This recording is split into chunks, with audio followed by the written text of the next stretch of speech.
Thailand வாங்க. யார் யார் வரீங்க? கை தூக்கினாதான் வர முடியும் சார். இங்கே நாங்கள் அன்றைக்கி கை தூக்கணும், அதனால தான் இன்னைக்கு நாங்கள் வந்திருக்கோம். இப்போ எங்கள் சார் பார்க்க நாடகம்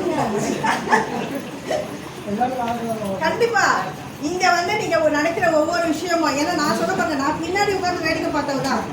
நாங்க பின்னாடி உட்காந்து பயப்படுவோம், கூப்பிட்டா கூட இல்லை சார் நாங்கள் அங்கேயே உட்காந்துருவோம் அப்படின்னு சொல்லுவாங்க. இன்னைக்கு நாங்கள் முன்னாடி வந்து பேசுறோன்னா அப்போ அது ஒவ்வொன்றையும் நாங்கள் பார்த்து அச்சீவ்மெண்ட் பண்ணனால தான் இன்னைக்கு வந்து உங்ககிட்ட நான் பேச முடியுது. இப்போ நான் எங்கள் ஹஸ்பண்டை சொல்லுவேன், நாங்களாம் வேற ரேஞ்சுங்க, என்னம்மா வாங்க எங்கள் ஆஃபீஸில் இப்போ போனோடனே எங்களாம் தாய்லாந்து உங்கள் ஆஃபீஸில் என்ன இதோடமே கூப்பிட்டு போனீங்க அப்படின்னு எங்கள் வீட்டில்.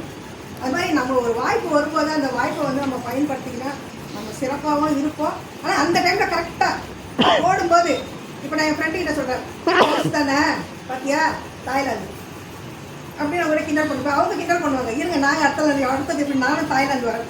ஒருத்தருக்கு ஒரு ஆரோக்கியமான போட்டியை போட்டு நம்ம வந்து போகிறோம். நம்ம வீட்டில் இருக்கிறதுக்கும் ஒரு சந்தோஷம், ஒய்ஃப் நல்லா பண்ணிவிட்டு தாய்லாந்து போகிறாங்க அப்படின்றது எங்கள் ஹஸ்பண்டுக்கும் ஒரு சந்தோஷம் தான். அதனால் வாய்ப்பு கிடைக்கும் போது அதை வந்து நல்லா யூஸ் பண்ணுங்கள், ஓகேங்களா? அதே மாதிரி இப்போ லேடிஸ் இவ்வளோ பேர் வரோன்னா, இப்போ ஆஃபீஸில் பார்த்தீங்கன்னா தனியாய் பொறுத்த வரைக்கும் பயம் நம்ம வரணும்.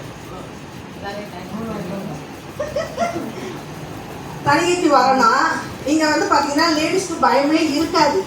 ஏன்னா நான் சொல்ல பாருங்க, 100%, 75% லேடிஸ் வராங்கன்னா இங்கே நமக்கு தேவையான பாதுகாப்பு இருக்கும். ஆல்ரெடி இங்கே வந்துட்டு இருக்கவங்களுக்கு தெரியும். இப்போ